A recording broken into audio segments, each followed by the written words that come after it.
Last week in the Bad Batch, we got to see how the Empire treated a planet like Raxus, a separatist planet, specifically the separatist capital, one that was an enemy to the Republic for 3 years. In this week's episode, Devil's Deal, we get to see how the Empire treated a planet that was seen as an ally to the Republic, a planet where clones fought alongside its citizens for freedom. This week we went back to Ryloth and saw a lot of familiar faces, which I have mixed feelings about. So far, I've been into the many cameos the Bad Batch has had. I think the showrunners have taken a very balanced approach. Every familiar character has meant something for the story and has helped the main characters grow. This is the first week where I felt things were a little much. I was really excited to see Hera, Chopper, and Cham. I was also filled with dread seeing her mother, who we now know was named Eleni. But man, did I miss the Batch. They were only in one scene, and it was my favorite of the episode, seeing Hera and Omega interact. I think we're obviously setting things up for next week. Our heroes are going to come in and rescue Hera. I bet she'll get to fly their ship, which is going to be really nice after what she went through this episode. Spending so much time with the Syndullas this week is probably going to make for a much more tense and emotional episode next week. I'm just saying, I missed Omega, Hunter, Wrecker, Tech, and Echo. But all that said, I still think the show is presenting us with some necessary and powerful stuff. The series has largely been about the Batch adapting to this new galaxy controlled by the Empire, but Ryloth and other planets are going through the same thing. I was surprised to see Cham so willing to adapt at the start, with Gobi being the more militant of the bunch. But then we see Hera and her current relationship with her father. By the time of Star Wars Rebels, things are strained between the two of them. At the moment, things are good, and Cham simply wants a peaceful life for Hera. He doesn't want her to have to go through the same things he did. Unfortunately, it's probably going to take something terrible happening to his wife to change his mind. We don't know exactly what happens to her, but we know she's gone by the time of Star Wars Rebels, and her absence is what starts to drive a wedge between Hera and Cham. I see some parallels between Cham and Hunter on Braca, refusing to join the fight with Rex. They want what's best for their children, and that's making them a little short-sighted. But at least in Cham's case, he knows what a peaceful life is like, and then he had to fight for 3 years to preserve that on Ryloth, and now he's seeing a new version of peace.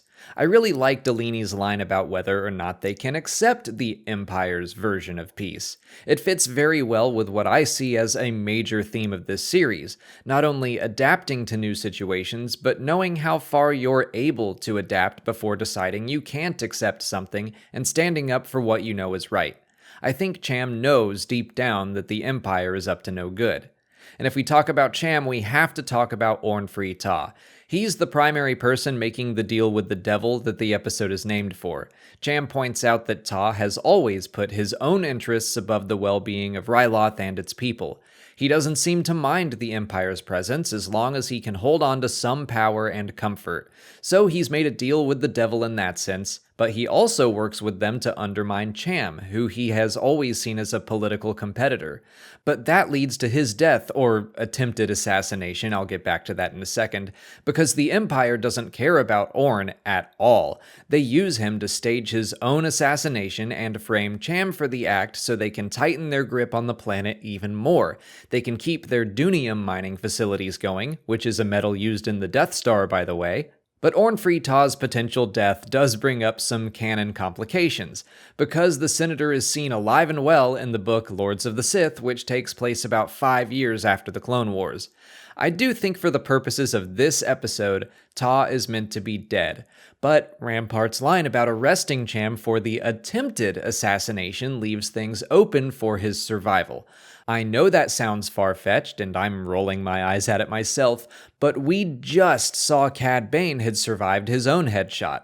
I basically think they're trying to have their cake and eat it too here. Fans who don't read the books can assume the Senator is dead. He probably won't show up again, that works for the story. But fans who have read the book can say he's taking a nap. Sure, he'll be fine, he's just sleeping. But moving on, I also want to talk about Captain Hauser, the main clone trooper of this episode who is keeping his individuality and personality. He takes his helmet off, he's still got painted armor, he still has some love for the Syndulla family, he bends the rules for Hera, he seems hesitant to attack the Syndullas even in self-defense. Rex did mention a small number of clones being able to resist Order 66. I'm guessing he's one of them, and hopefully he'll side with the Bad Batch in trying to help them rescue Hera. Maybe he'll even be the one to put the call out for help. I'd love to see him survive this whole ordeal, and maybe the Batch will send him off to join Rex. I think the only other thing I have to say about this episode is that it looked beautiful, which is nothing new. This whole series has looked amazing, but man, some of those shots really jumped out at me. I love the way the Bad Batch looks. And that's all I have to say for this week. I think it was my least favorite of the season so far, which is odd to say because I still mostly liked the episode. I ran into a couple frustrations and I missed the main characters, but I'm very excited to see them kick the Empire's door in next week to rescue Hera. And I'll never be upset to see more Chopper. So let me know what you thought of Devil's Deal in the comments. If you haven't already, please like this video, subscribe to the channel, follow us on Twitter, Instagram, and Facebook, and consider checking out our Patreon page where we're releasing audio commentaries and reactions to all these new episodes. As always, thanks for watching, and may the Force be with you.